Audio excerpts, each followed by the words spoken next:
مشترکہ فیملی میں ساس اور بہو کا جھگڑا بہت ہی مشہور ہے اور یہ بہت نازک مسئلہ ہے۔ ان کے جھگڑے کی وجہ سے آپسی تعلقات ختم ہو جاتے ہیں، بعض دفعہ خاندان کا خاندان اجڑ جاتا ہے، رشتہ داری تباہ و برباد ہو جاتی ہے، حالانکہ ان کا جھگڑا بہت ہی معمولی بات پر ہوا کرتا ہے۔ اگر آپ ان کے جھگڑے کی وجوہات پر غور کریں تو پتہ چلے گا 3 چیزوں کی وجہ سے عامتاً ساس بہو کا جھگڑا ہوتا ہے۔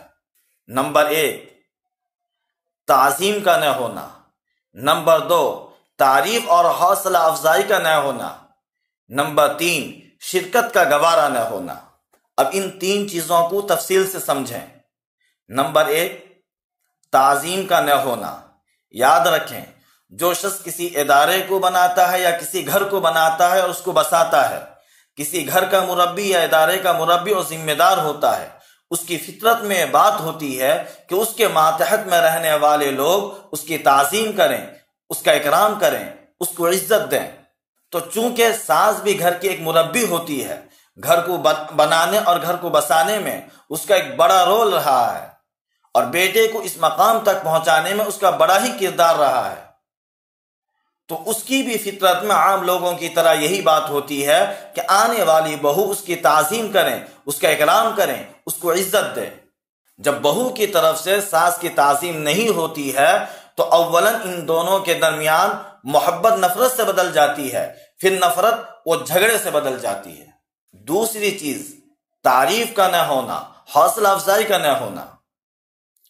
دیکھیں، جو شخص کسی کے ماتحت میں کام کرتا ہو، کسی مربی یا کسی بڑے کی سرپرستی میں اور ان کی نگرانی میں کام کرتا ہو، تو اس کی فطرت میں بات ہوتی ہے کہ میرا بڑا، میرا مربی میری تعریف کرے، میرے کام پر میرا حوصلہ افزائی کرے، میرے کام پر نکتہ چینی نہ کرے، عیب نہ لگائے، مجھے طعنہ نہ دے۔ ہر شخص کو یہ بات معلوم ہے کہ اگر کسی مربی اور کسی بڑے کی سرپرستی میں کوئی کام کر رہا ہو، ذمہ دار اگر اس کی تعریف کر دے تو ایسے شخص کو کام کرنے میں ایک شوق، ایک جذبہ پیدا ہو جاتا ہے، ایک نئی طاقت مل جاتی ہے۔ مگر ذمہ دار اگر تعریف کے بجائے اس کے کام پر نکتہ چینی کرے، اس کے کام پر اسے طعنہ دے، تو اس کا دل ٹوٹ جاتا ہے، وہ اندر سے گھل جاتا ہے۔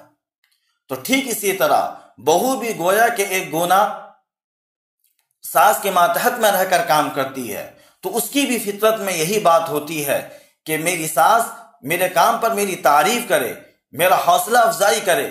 جب ساس کی طرف سے یہ تعریف نہیں پائی جاتی ہے اور بہو کا حوصلہ افزائی کرنا نہیں پایا جاتا ہے تو اس کا دل ٹوٹ جاتا ہے، پھر ان کے درمیان جو محبت تھی وہ نفرت میں اولن بدلتی ہے اور نفرت جھگڑے میں بدل جاتی ہے۔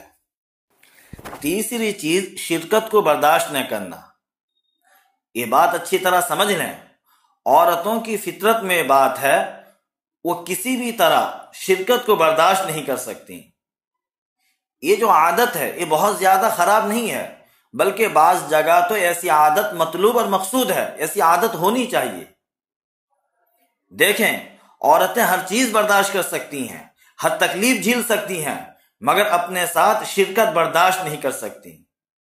یہی وجہ ہے ہمارے سماج میں 2 شادی کرنا ہمالیہ پہاڑ کو سر میں اٹھانے سے بھی زیادہ بھاری ہے۔ ساس کو بالکل یہ بات پسند نہیں کہ اس کا بیٹا اپنی بیوی کا ہو کر رہے، اسی طرح بہو کو بھی یہ بات پسند نہیں کہ اس کا شوہر اپنی ماں اور اپنی بہن کا ہو کر رہے۔ سامعین کرام، یہ وہ 3 وجوہات ہیں جن کی بنا پر عامتاً ساس بہو کا جھگڑا ہوتا ہے۔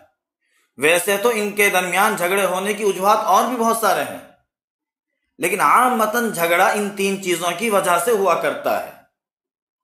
اسی لیے ساس اور بہو کے جھگڑے کا حل کا آسان طریقہ یہ ہے کہ ساس اور بہو ان 3 چیزوں کی رعایت کر لیں۔